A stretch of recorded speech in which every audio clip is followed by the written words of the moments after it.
While gasoline prices are hitting all-time highs, there is a dire need to deviate toward other energy sources to fuel our transportation needs.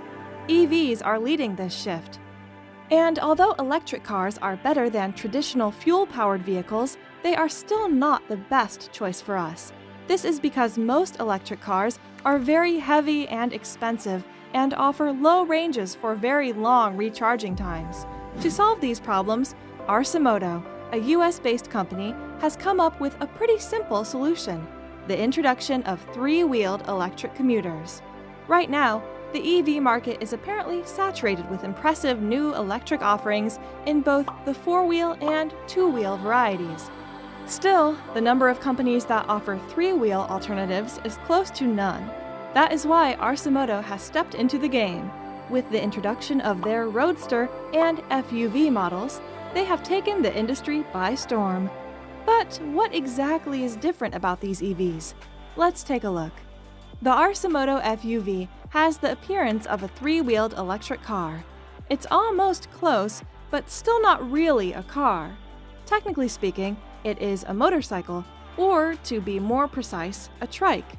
The enclosed frame complies with motorcycle rules, but in most places does not call for a motorcycle helmet. On the other hand, the Roadster is more like a quad bike, just with three wheels. Due to this, jurisdictions with helmet laws still need a helmet. For both these vehicles, you get to see what appear to be standard motorbike bars, complete with a twist throttle. It's an intriguing mix of motorbike bars and a car-style seat in the FUV, replete with not one, but two seat belts. On the right bar is a regenerative braking lever. However, it functions more like a trigger than a genuine motorcycle brake lever. A physical brake pedal controls the hydraulic braking on the floor. Still, it is essentially redundant because regenerative braking is absurdly powerful on its own. You also have a little screen that provides you with all the necessary information. Speed, battery life, range, and whatnot are all present on the screen. The only addition that is left is an integrated GPS navigation. The FUV has a more high-powered go-kart-like feel about it, even if the performance and handling remind you that you're in anything but a regular car. The seat and seat belts, roll cage, and canopy give you the feeling of being safer and more enclosed. If you consider the FUV a car, know that this isn't the most aerodynamic car on the road due to the lack of doors and the tall body. Concerning the power, the top-of-the-line Evergreen FUV model has two motors that produce a combined 77 horsepower, allowing you to reach speeds of up to 75 miles per hour. The 20-kilowatt battery in the FUV provides a range of around 100 city miles per charge. The range quickly decreases once you're moving quickly. You'll obtain roughly two-thirds of that range at 55 miles per hour, and at 70 miles per hour, it'll be closer to just one-third. Similar in setup, the Roadster was tweaked for greater and immediate power, which can be easily felt with a quick wrist twist. Driving it is similar to being carried along the back of a dragon. It has an expansive stance, especially for someone who is used to riding a standard electric motorcycle, and, as a result, it provides an unusually stable riding experience.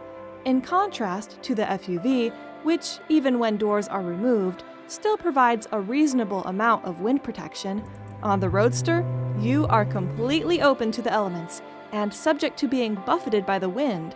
When you're riding in the Roadster, you'll have a great experience, but it's not at all like what you get when you're inside the FUV. For the similarities between the Roadster and FUV, you should know that both take more upper body strength for steering than you may anticipate. Still, anyone familiar with trikes is probably acclimated to that requirement by this point. It's not that you need to be incredibly muscular, it's just that it's not as simple as driving around in your family vehicle. In addition, it has already been indicated that both have more than sufficient regenerative braking capability, so you can practically get away without using the brake pedal. The only time you need to press your foot to the pedal is when the vehicle needs to be held in place. Aside from that, regenerative braking is adequate for most regular stops that occur when driving. Even though these EVs offer great joyriding and are pretty revolutionary, their current buying price of $17,900 is just too much for an average consumer. When you compare a car to this commuter, you can clearly see who the winner is. The car beats the three-wheeler in all departments. And then you can always go into more detail about the luxury features, such as the heated seats, Bluetooth speakers, locking storage trunk, optional doors, and so on. However, the good news is that a price decrease is expected when Arcimoto hits its higher production levels. The goal for the company is to reduce the price tag to $12,000. But until that happens, the fact of the matter is that this is still a pay-to-play kind of vehicle. This brings us to the end of this video.